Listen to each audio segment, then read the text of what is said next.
Thank you, sir. Good evening. All right. Mr. Bryan, you are known as Roddy to friends, correct? That's right. And in the police report, the McMichaels referred to a Roddy. I'm assuming that was you, yes? Okay. Hey, hold on, Chris. You've been a prosecutor, and you can imagine that this prosecutor that's been in this case 24 hours, she's going to start throwing stuff around her living room if you start doing her job for her, okay? Because as good as you are, she'd probably rather do it herself. Do you know what we can talk about without causing problems for anybody? And I know you're trying, but this man cannot be answering substantive questions about the case. And if you feel that we've misled you in some way, I'm sorry. No. It's not about misleading. It's about just being clear for the audience. Okay. I always believe that the best opportunity the media can give you is the opportunity to tell the truth in a way that helps you. That's all I'm saying. I don't know why you would dispute the notion of the man's presence at the situation, but that's fine. Let me move on. And you, counselor, should weigh in whenever you feel like it. So, Mr. Bryan, how did you come to be in the car videotaping that day? Okay, we're not going to. You don't want to talk about that either. All right, so let's do this. You are afraid of the facts of this case, Counselor. Why? Sir, I'm not afraid of anything. And I'm certainly not, with all due respect, sure. I'm not afraid of you, but I respect you. And I respect you. You are a brilliant, very capable lawyer, and you are you are a very good prosecutor. And my client is a mechanic with a high school education, and if you've ever been to the high schools around here, that's not necessarily saying much. Oh, wow. Okay? And I don't mind if the Board of Education doesn't like it. I'm not their friend either, okay? But you can't be asking him questions about the substance of the evidence, because like I said, there's a young lady that's been in this case less than 24 hours who's going to be throwing stuff around her living room, and I don't want her mad at me, and I don't want her mad at my client. I understand. On the other hand, if you want to ask him about his experiences here, how he feels, I don't have a problem with that. Okay. Let me ask him one question, then I want to get back to you, Mr. Goff, because you have a different latitude than he does. Sure, sir. And just for the record, I do not believe that a level of education is in any way commensurate with common sense or savvy or understanding everything that you need to know about this case just through life experience. I want you to know that. I don't care that he only went to high school. Plenty of people have done that and achieved great things, let alone know why the heck they were in a car videotaping something like this. But let's put it to the side. Mr. Bryan, what do you want the audience to know about your role, your feelings, and your sense of responsibility for this situation? Is that a multiple question, Chris? Mr. Goff, let him answer it. I'm sure he'll do a good job. You can always answer it. You can amend after. Mr. Bryan. I would just like to say, first of all, I am very sorry to the family. I pray for them every night, as well as my own family. All right. Mr. Goff, do you think that your client should be understood as part of the altercation that day? No, sir. No, sir. Not at all. Because my client has done nothing wrong here. He's committed no crime, and this is a horrible tragedy. This young man has lost his life, and you've seen the video. On a scale of 1 to 10, it's horrifying to watch. It's painful to watch, even for a former prosecutor like yourself, and I'm sure you've seen lots of grisly incidents. So this is a terrible matter, and some people are going to have to answer for what they did, but my client is not responsible for that. My client was unarmed. My client hasn't shot anybody. My client hasn't been in so much as a fist fight since he was in high school.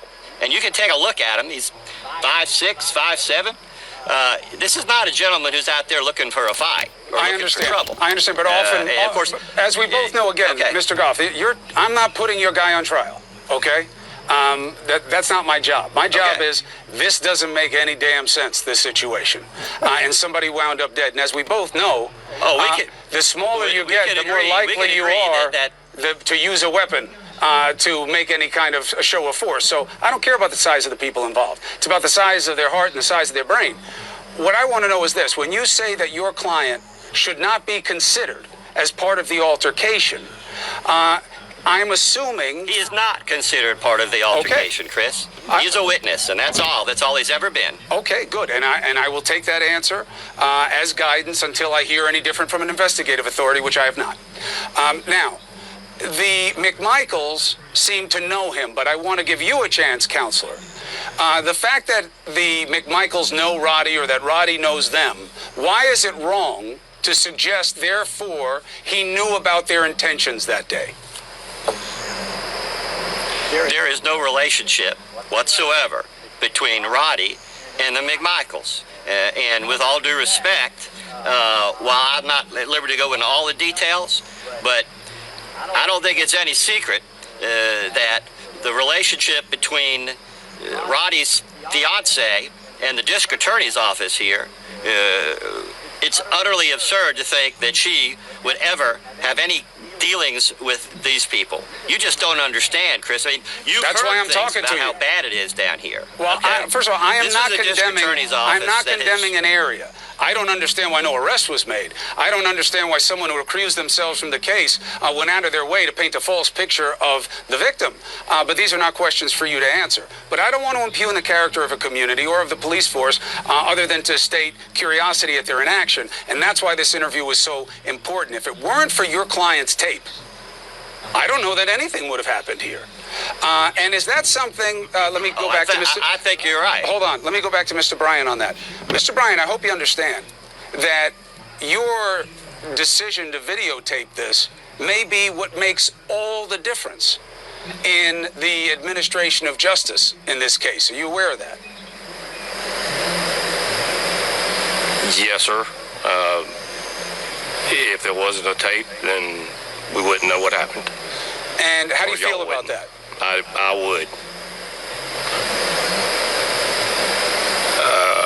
I hope that it, in the end, brings justice to the family and peace to the family. This is crazy.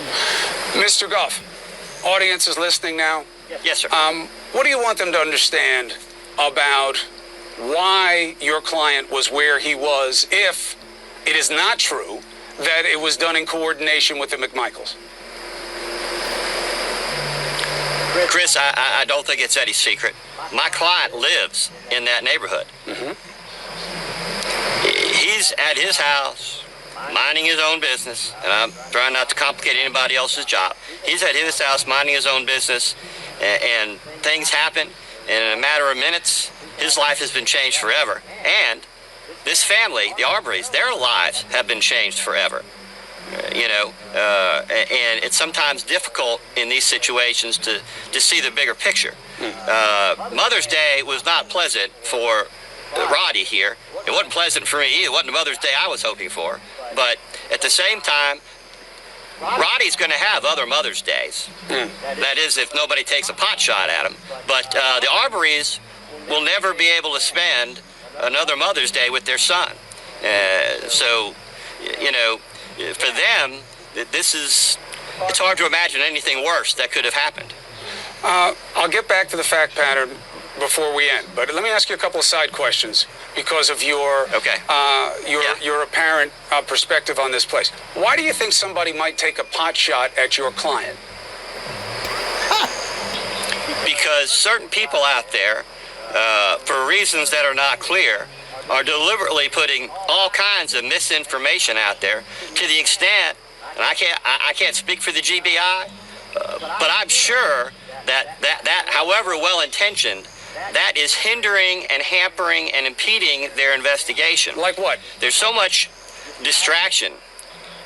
The people out there that are talking about my client being some kind of vigilante, they're conjuring up conspiracy theories that don't exist, saying that my client was armed.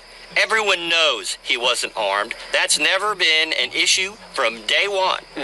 And why people would continue to put things out like that, to suggest that somehow he's in cahoots with whatever's been going on up on the third floor at the courthouse with the DAs. Look, Greg McMichael worked for the DA's office for many years, and he was a Glenn County police officer before that. My client does not have quote unquote strong ties to law enforcement. He doesn't have ties to law enforcement. I got you. And since he's been in this relationship with this young lady, I can assure. At Southern New Hampshire University, we're committed to making college more